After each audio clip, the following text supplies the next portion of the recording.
Well, good morning, friends. It's yet another Monday, and I thank God for this day. As I had promised you that today we have something very interesting that we've planned for you.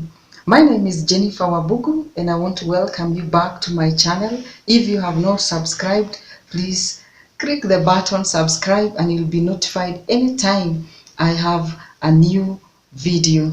Well, as you know my story, or for the sake of the people who don't know my story, is that I'm one of the clients who have gone through the breast cancer treatment and have managed to be declared cancer free. This day, as I had promised, we are going to go through the breast self-examination. Many women get breast cancer, but because they are not able to detect it early, they lose it all. But I want to let you know that it's possible to get the breast cancer early, to seek medical treatment early, and once we do that, we can be able to live and even save our breast like the way my breast was saved. So this day we're going to go through self-examination of breast examination, which is something that any woman can be able to do it at the household level. Well, to begin with, you know that we all have a menstrual cycle, and after the menstrual cycle, this is the right time to do the breast self-examination. Immediately after the monthly period, that is when you go and do the breast examination. Now, the first thing you do is to check the breast. You place yourself in front of a mirror. When you check the mirror, you look at the breast just without a bra, without any top. As a woman, what you do, you just go in front of a mirror and look at the size of your breast. Once you look at the size of your breast, see if there is one breast which is abnormally bigger than the other breast. Then you can be able to know if there is a problem. Normally, under normal circumstance, one breast is usually bigger than the other one, but when it is abnormally big, then there is a problem. Then from there, you can do a small exercise whereby you just lift your hands the way I'm lifting my hands. You lift your hands like this as you are focusing on the mirror.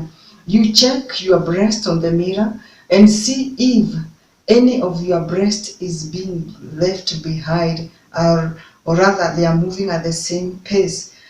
You place your hands up, then you go down as you observe your breast movement. You can repeat that like 5 times, and you keenly look at the mirror to see if the breasts are having the same movement. From there, you can even press your heart there. You can take deep breath exercises, and you see if the breasts are having the same movement. Like you can do a deep breath, then you check whether the breasts are doing the same. Once you are through with observing your breast, that is when you go back to self-breast examination. And with this, today, I'm excited to introduce a wonderful lady and my mentor in reproductive health. She's a reproductive health specialist. Her name is Neri Maina. We've been together in the reproductive health for a long period. Is a friend that I really treasure and a colleague in reproductive health.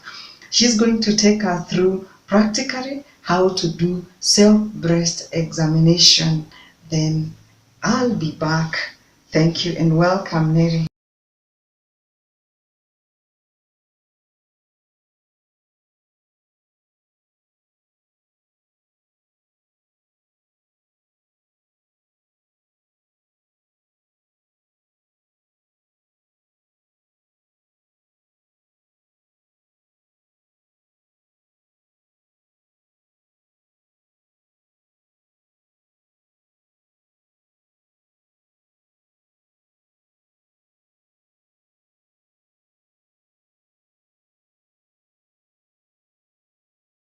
Welcome, Mary. This our wonderful breast, and we are going to see how we can be able to do self-breast examination. And what we are having is a model that is going to help us. And This one will be able to help you to do self-breast examination at household level, at even your home. So Nelly, welcome. You can take us through. Thank you, Jennifer.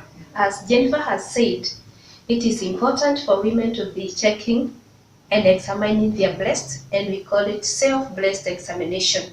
And as you can, this model, this one looks exactly like the breast of a woman. So what you are going to do, Jennifer has demonstrated and has told you how to do the exercises. After that, you are supposed to sleep down,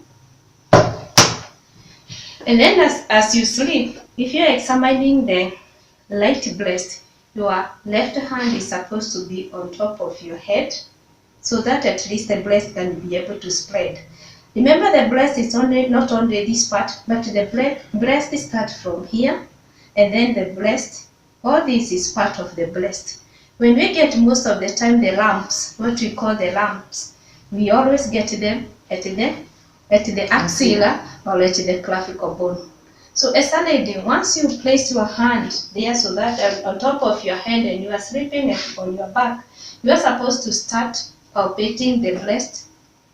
And as you palpate your breast, you are supposed to start from the tail. We call this the tail of the breast. And then you are supposed to go loud, systematically, anti-clockwise, without raising your hands. And you are not supposed to use the tip of your finger, you are supposed to use this part of the finger. So you are supposed to go loud without lifting your finger, so that because you never know where the lump can be. Once you go down, and remember when we are saying you go loud with the breast, you're supposed to go deep, because most of the time the lumps are not on top, they are deep inside. Once you do that, you come to the nipple, because the nipple is also another place where you can get a lump, and then you palpate the nipple. Once you finish with the nipple, you are supposed to milk. In case you find that there is blood or pus, it means that there is a problem. For the breastfeeding mothers, this one we don't encourage you to do it, because once you express, it will also be difficult to palpate because the breast will be full. Once you are through with here, you are supposed to come to the clavicle, and then you palpate there. Once you finish with the clavicle, now you come to the armpit, because as we have said, most of the breast lumps, they start from the armpit. Once you finish with this breast, you do the same to the other breast. You put your right hand behind your back as you are sleeping, and then you start palpating the breast. And you have, as we have said, this exercise is very important for all the women. So some women may find that as if palpating with the left hand is difficult, but it is not difficult, because you just need to go loud. And then remember, as you have said, you have to go deep without lifting your hand. And then you go loud with the finger, the breast, you come to the nipple, and then you come to the clavicle, you come to the armpit. And once you are that, we always say you can find a lump. The other things you can also observe on the breast is, you find there are some ladies, when they smell there is a dimple. If you find your breast has a dimple, that means there is something which is pulling it inside. Or you find your breast has another discoloration. The only dark place is the nipple. So if you find your breast is having another dark coloration, it means that it has a problem. Thank you. Thank you so much, Nelly. And much said and done. The only thing I would add is that some women have bigger breasts compared to other women. And therefore, when you do the circular motion, you may realize that it is not only, you need to do more than a single circular motion. You do the circulation, and by then you realize even after completing the palpation, many parts of the breast is still filling out. So you can still do another round depending on the size of the breast. So thank you very much, Nelly. That is so informing, and I hope that every woman who watches this can be able to do self-breast examination. And once you do that, you can be able to save as many lives as possible. Please subscribe to my channel, share this information to as many women as possible outside there. And if you have many questions, just inbox me, or rather you can put a comment in the channel and we shall be back to you. Enjoy your week. God bless you. Bye bye.